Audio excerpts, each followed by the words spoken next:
Match শেষ 2-2 গোলে, অর্থাৎ দুই দলই করেছে দুটি করে গোল। কিন্তু যদি বলা হয় 4 গোলই করেছেন একজন ফুটবলার, শুনতে অবাক লাগছে তাই তো, কিন্তু এটাই সত্যি। আর এই অবিশ্বাস্য কাজটাই করেছিলেন অ্যাস্টন ভিলার ডিফেন্ডার ক্রিস নিকোল। চলুন মূল ঘটনা জেনে নেওয়া যাক।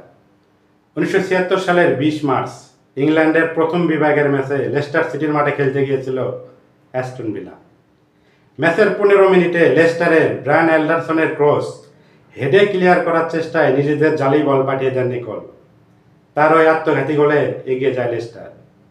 প্রথমার্ধে অবশ্য প্রায়শ্চিত্ত করেন নিকোল। 40 মিনিটে ভিলার ব্রায়ান লিটলের শট ক্রসবারে লেগে ফেরার পর কাছ থেকে গোল করেন নিকোল। ম্যাচে 1-1 সমতায় ফেরে অ্যাস্টন ভিলা।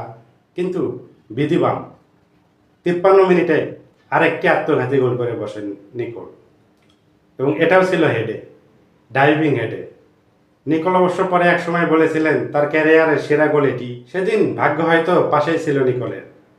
নির্ধারিত 90 মিনিট শেষের 4 মিনিট বাকি থাকতে আরেকটি গোল করে অ্যাস্টন ভিলাকে 2-2 সমতায় ফেরান তিনি। তার দুটি গোল ও দুটি আত্মঘাতী গোলে ম্যাচ শেষ হয় 2-2 গোলে।